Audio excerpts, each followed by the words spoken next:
زکوٰۃ کن مالوں پر لازم ہے؟ کیا گھر، گاڑی، پلاٹ، دکان پر بھی زکوٰۃ ہے؟ یہ شخص دیکھیں، زکوٰۃ بنیادی طور پر 5 طرح کے مالوں پر لازم ہے. ان 5 کی لسٹ سے جو بھی باہر ہوگا اس پر زکوٰۃ نہیں ہے. وہ 5 طرح کے مال کون سے ہیں؟ سونا، اس پر زکوٰۃ ہے، چاہے کسی بھی شیپ میں ہو، بسکٹ کی شکل میں ہے یا زیورات کی شکل میں ہے یا بچی کے جہیز کے لیے رکھا ہے، ہر صورت میں سال گزرنے پر اس پر 2.5% زکوٰۃ بنے گی. چاندی پر زکوٰۃ ہے، یہ دوسرا مال ہے، کسی بھی شکل میں چاندی ہو زکوٰۃ بنتی ہے. تیسرا مال ہے روپیہ، پیسہ، کرنسی، پرائز بونڈ، شیئرز. یہ جتنا بھی کرنسی والی چیزیں ہیں یا شیئرز اور پرائز بونڈ والی چیزیں ہیں، یہ تیسری کیٹیگری آتی ہے، اس پر بھی سال بسال زکوٰۃ بنتی ہے. چوتھا ہے مال تجارت. سونا، چاندی، روپیہ، پیسہ کے علاوہ کوئی بھی چیز آپ خالصتاً بیچنے کی نیت سے خریدتے ہیں، خریدا اس لیے کہ بیچنا ہے، تو یہ جو آپ نے خریدا ہے یہ مال تجارت بنے گا اور اس کی کل مالیت پر آپ نے زکوٰۃ دینی ہوگی.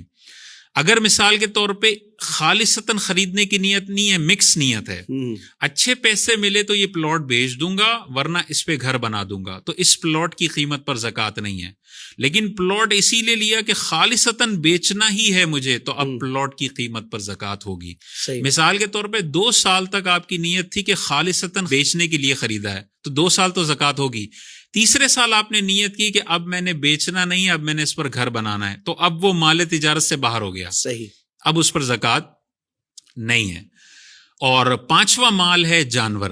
جانوروں پر زکوٰۃ ہوتی ہے. عموماً ہمارے پاس جانور ہوتے نہیں ہیں، اوپر کی 4 کیٹیگریز میں ہی ہمارا مال ہوتا ہے. تو کسی کے پاس سونا ہے زکوٰۃ بنے گی، چاندی ہے زکوٰۃ بنے گی، روپیہ پیسہ کرنسی ہے زکوٰۃ بنے گی، خالصتاً بیچنے کی نیت سے کوئی چیز خریدی ہے اس پر زکوٰۃ بنے گی.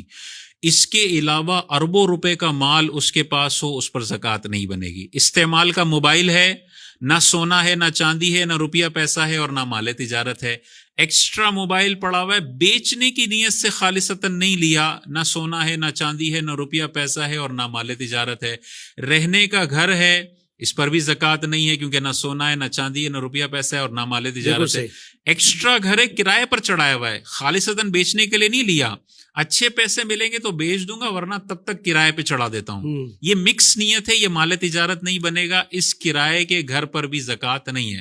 لیکن جو کرایہ آ رہا ہے یہ کیش ہے، یہ تیسری کیٹیگری میں آ جائے گا. کرائے پر زکوٰۃ ہوگی اگر سال بہ سال وہ رہتا ہے، لیکن گھر پر زکوٰۃ نہیں ہوگی. ڈائمنڈز ہیں، سونے پر زکوٰۃ ہے، لیکن ڈائمنڈ اگر استعمال کے ہیں، خالصتاً بیچنے کے لیے نہیں لیے، تو ڈائمنڈ اربوں روپے کے بھی ہوں ان پر زکوٰۃ نہیں ہے. تو کوئی بھی اپنے مال کا فیصلہ کرنا چاہتا ہے، ان 4 کیٹیگریز میں اگر اس کا مال فال کرتا ہے تو زکوٰۃ ہوگی ورنہ نہیں ہوگی. گاڑی ہے استعمال کی، 10 گاڑیاں ہیں اس کے پاس اور کوئی بھی خالصتاً ٹریڈنگ پرپس کے لیے نہیں خریدی، ان پر زکوٰۃ نہیں ہے. لیکن کسی کی دودھ کی دکان ہے، اب دودھ اس نے رکھا ہے خالصتاً بیچنے کی نیت سے، تو جب سال اس کا مکمل ہو رہا ہے تو اس نے دیکھنا ہوگا دودھ کی دکان میں اگر 20,000 لیٹر پڑا ہوا ہے، 20,000 لیٹر ملٹیپلائی بائی اس کی فیئر ویلیو جو ہے ٹوٹل اماؤنٹ کا 2.5% دینا پڑے گا. کسی کے پاس فلیٹس بیچنے کی نیت سے پڑے ہوئے ہیں، کوئی بلڈر ہے، تو جتنے فلیٹس پڑے ہوئے ہیں سال کے آخر میں